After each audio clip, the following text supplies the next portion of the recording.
ಪರಿಸರ ರಕ್ಷಣೆ ಯಾರ ಹೊಣೆ? ಯಾರ ಹೊಣೆ? ಪರಿಸರ ರಕ್ಷಣೆ ಯಾರ ಹೊಣೆ? ಜಿಲ್ಲಾಧಿಕಾರಿಗಳಿಗೆ ಬೇಕೇ ಬೇಕು, ಬೇಕೇ ಬೇಕು, ಬೇಕೇ ಬೇಕು.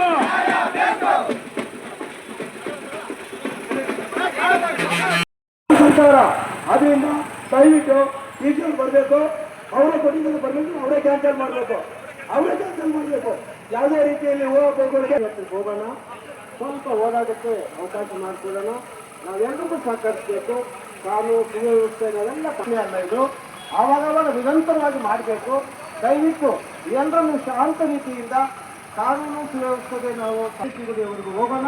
ಅಲ್ಲಿ ನಾವೆಲ್ಲ ಕುಂದುಕೊರತೆಗಳನ್ನು ಅಲ್ಲಿ ಮಾತಾಡೋಣ. ಆಗಿತ್ತಾ ಮಂಚೇನಹಳ್ಳಿ ಕನಗಾನಕೊಪ್ಪ ಬಳಿ ಅಕ್ರಮ ಕಲ್ಲು ಗಣಿಗಾರಿಕೆ ಮತ್ತು ಅಕ್ರಮ ದಾರಿಯನ್ನು ಜಿಲ್ಲಾಡಳಿತ ಮಾಡಿಕೊಟ್ಟಿದೆ ಎಂದು ವಿರೋಧಿಸುತ್ತಾ ಸುತ್ತಮುತ್ತಲಿನ ಜನರು ಮಹೇಶ್ವರಿ ಸರ್ಕಲ್ನಿಂದ ಜಿಲ್ಲಾಧಿಕಾರಿಗಳಿಗೆ ಧಿಕ್ಕಾರ ಕೂಗುತ್ತಾ ಮೆರವಣಿಗೆ ಹೊರಟರು.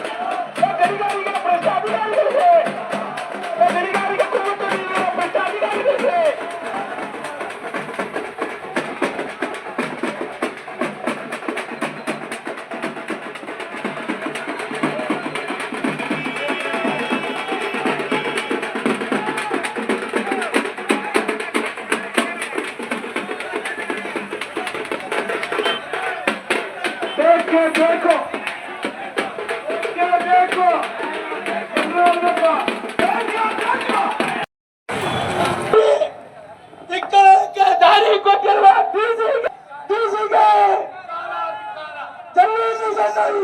ದಾರಿ ಕೊಟ್ಟಿರುವ ನಿರ್ಧಾರಕ್ಕೆ ಬೇಕು ಬೇಕು ಬೇಕು ಬೇಕು ರಕ್ತವನ್ನು ಚೆಲ್ಲುತ್ತೇವೆ.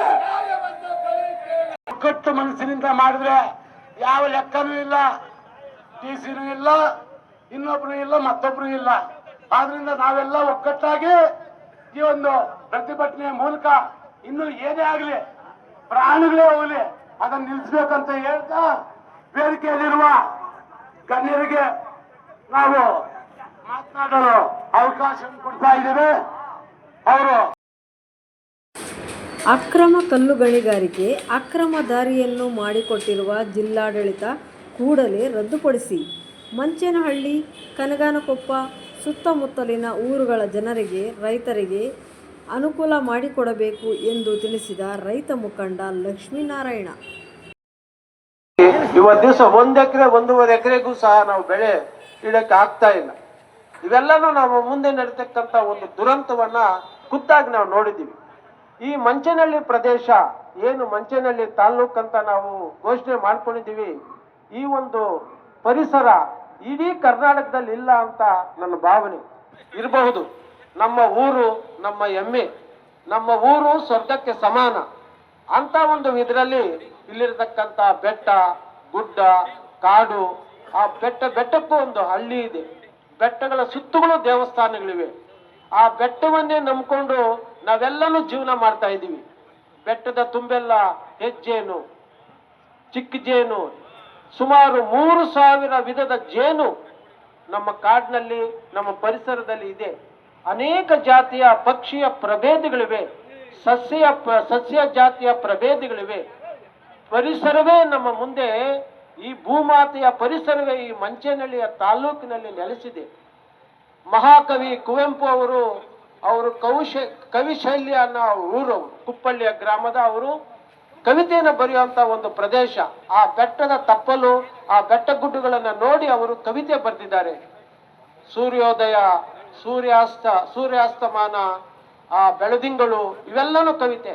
ಆದ್ರೆ ನಾನು ಖುದ್ದಾಗಿ ಅಲ್ಲಿಗೆ ಹೋದಾಗ ಇವೆಲ್ಲ ಕಲ್ಪನೆ, ಇವರೆಲ್ಲ ಊಹೆಗೆ ಕವಿಯ ಆ ಒಂದು ಕಾವ್ಯಮಯವಾದಂತ ಒಂದು ಕವಿತೆಗೆ ಹೇಳಿ ಮಾಡಿಸತಕ್ಕಂಥ ಪ್ರದೇಶ ನಮ್ಮೂರು ಮಂಚೇನಹಳ್ಳಿ. ಅಂತ ದಿವ್ಯವಾದಂತ ಬೆಟ್ಟಗಳಿವೆ. ಆ ಬೆಟ್ಟಗಳಿರೋದ್ರಿಂದಲೇ ಇವತ್ತು ದಿವಸ ನಮ್ಮ ಕೆರೆಗಳಿಗೆ ನೀರು ಬರ್ತಾ ಇರೋದು. ಆ ಬೆಟ್ಟಗಳಿರೋದ್ರಿಂದಲೇ ನಮ್ಮ ನದಿಗಳು ಹರಿತಾ ಇರೋದು. ನಮ್ಮ ನದಿಯ ನೀರು, ನಮ್ಮ ಬೆಟ್ಟದಲ್ಲಿ ಬಿದ್ದಂತ ಒಂದು ಹನಿಯ ನೀರು ಬೇಲೂರು ಡ್ಯಾಮ್ವರೆಗೂ ಹರಿದು ಹೋಗಿರೋದನ್ನ ನಾವು ಮೊನ್ನೆ 2 ವರ್ಷದ ಕೆಳಗೆ ನಾವು ನೋಡಿದ್ದೀವಿ. ನಾವು ಈ ಒಂದು ಎಲ್ಲಾ ಪ್ರದೇಶದಲ್ಲೂ ಕೆರೆಗಳು ತುಂಬಿದ್ರೂ ಸಹ ನಮ್ಮ ದನ್ಗಾನಹಳ್ಳಿ ಕೆರೆ, ನಮ್ಮ ಗಳಗಳದ ಕೆರೆ, ನಮ್ಮ ಮಂಚೇನಹಳ್ಳಿ ಕೆರೆ ಕೋಡಿ ಬಿದ್ದಿದೆ. ಶ್ರೀನಿವಾಸ ಸಾಗರನೂ ಕೋಡಿ ಬಿದ್ದಿದೆ. ಈ ವರ್ಷ ಜಕ್ಕಲಮಡುಗುನೂ ಕೋಡಿ ಬಿದ್ದಿದೆ.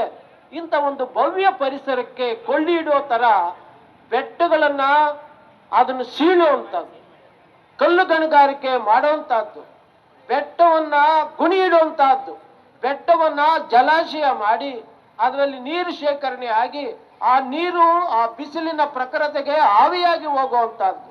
ಅಂತರ್ಜಲಕ್ಕೆ ಹೋಗ್ತಾ ಇಲ್ಲ, ಮಣ್ಣೊಳಕ್ಕೆ ಹೋಗ್ತಾ ಇಲ್ಲ, ನಮ್ಮ ಕೆರೆಗಳಿಗೆ ತುಂಬಿಸ್ತಾ ಇಲ್ಲ, ನದಿಯೊಳಕ್ಕೆ ಹರಿತಾ ಇಲ್ಲ.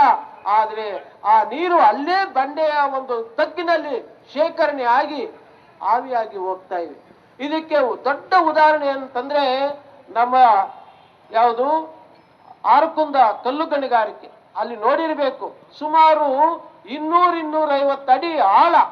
ಆ ಒಂದು ಮೇಲೆ ನಿಂತ್ಕೊಂಡು ಕೆಳಗೆ ನೋಡಿದ್ರೆ ಮನುಷ್ಯ ಚಿಕ್ಕ ಪ್ರಾಣಿ, ಚಿಕ್ಕ ಒಂದು ಇರುವೆ ತರ ಕಾಣಿಸ್ತದೆ. ಅಷ್ಟು ಆಳವಾಗಿ ಬಗ್ದಿದ್ದಾರೆ. ಅದಕ್ಕೂ ಪ್ರತಿಭಟನೆ ಮಾಡಿದ್ವಿ. ನಾವೆಲ್ಲಾನು ಇಲ್ಲಿಂದ ಪಾದಯಾತ್ರೆ ಮಾಡಿದ್ವಿ. ಪುರದಿಂದ ಆ ಒಂದು ಗಣಿಗಾರಿಕೆ ಪ್ರದೇಶವರೆಗೂ ಪಾದಯಾತ್ರೆ ಮಾಡಿದ್ವಿ. ಅಲ್ಲೂ ಸಹ ಕೆರೆಯ ಪಕ್ಕದಲ್ಲಿ ಗಣಿಗಾರಿಕೆ ಮಾಡಿದ್ದಾರೆ. ಆವಾಗಲೂ ಹೇಳಿದ್ವಿ, ಚಿಕ್ಕಬಳ್ಳಾಪುರಕ್ಕೆ ಹತ್ತಿರವಿರುವ ಮಂಚೇನಹಳ್ಳಿ, ಇಲ್ಲಿ ಸುತ್ತಮುತ್ತಲ ಬೆಟ್ಟಗುಡ್ಡಗಳಿದ್ದು ಗಣಿಗಾರಿಕೆ ಮಾಡಲು ಬರುವವರನ್ನು ನಾವು ತಡೆಯಬೇಕು. ಯಾವುದೇ ಕಾರಣಕ್ಕೂ ಗಣಿಗಾರಿಕೆ ಮಾಡಲು ನಾವು ಬಿಡಬಾರದು ಎಂದು ತಿಳಿಸಿದ ಮಾಜಿ ಜಿಲ್ಲಾ ಪಂಚಾಯಿತಿ ಸದಸ್ಯ ಪ್ರಕಾಶ್. ಆಗ್ಬೋದು, ಗಣಿಗಾರಿಕೆಗೆ ತುಂಬಾ ಹತ್ರ ಇರೋದ್ರಿಂದ, ಇದು ಅವೈಜ್ಞಾನಿಕವಾಗಿರೋದ್ರಿಂದ ನಾವು ಶಾಂತಿಯುತವಾಗಿ ಕಾನೂನು ವ್ಯಾಪ್ತಿಯಲ್ಲಿ ಯಾವ ಮಟ್ಟಕ್ಕೆ ಬೇಕಾಗಿದ್ರು ಹೋರಾಟ ಮಾಡೋಣ. ಎಲ್ಲ ರೀತಿ ನಾವು ನಿಮ್ಮ ಜೊತೆಯಲ್ಲಿ ಇರ್ತೀವಿ.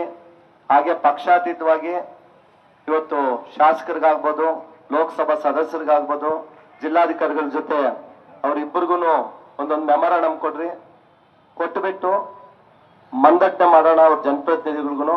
ಯಾಕೆಂದ್ರೆ ನಾವು 2 ತರ ಹೋರಾಟನೂ ಮಾಡಬೇಕು, ಒಳಗಡೆನೂ ಮಾಡಬೇಕು, ಹೊರಗಡೆನೂ ಮಾಡಬೇಕು.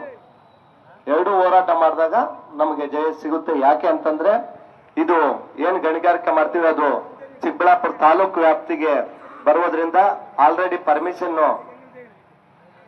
ಮೋಸ್ಟ್ಲಿ ಒಂದು 3-4 ವರ್ಷ, ನನಗೆ ಗೊತ್ತಿದ್ದಂಗೆ 3-4 ವರ್ಷದ ಮುಂಚೆನೆ ಇದು ಪರ್ಮಿಷನ್ ಕೂಡ ಆಗಿರೋದ್ರಿಂದ ಶಾಂಕ್ಷನ್ ಇದು 2 ಭಾಗ ಆಚೆ ಒಳಗಡೆ ಕೂಡ ನಾವು ಹೋರಾಟ ಮಾಡಿದಾಗ ನಮ್ಗೆ ಖಂಡಿತ ಜಯ ಸಿಗುತ್ತೆ. ಶಾಂತಿಯುತವಾಗಿ ಎಲ್ಲ ಹೋರಾಟ ಮಾಡಿ ಇದು ಆಗ್ದಿರಾ ಮುಂದೆ ನಿಮ್ಗೆಲ್ಲಾ ರೀತಿ ನಿಮ್ ಜೊತೆಲಿ ಇರ್ತೀವಿ ಅಂತ ಹೇಳ್ತಾ ಇನ್ನೆಲ್ಲ ವಿವರವಾಗಿ ಅಣ್ಣವರು ಹೇಳಿದ್ದಾರೆ. ಅಣ್ಣವ್ರು ಹೇಳಿದ ಮೇಲೆ ನಾವು ಹೇಳೋದಕ್ಕೆ ಹೊಸದಾಗಿ ಏನು ಇರಲ್ಲ.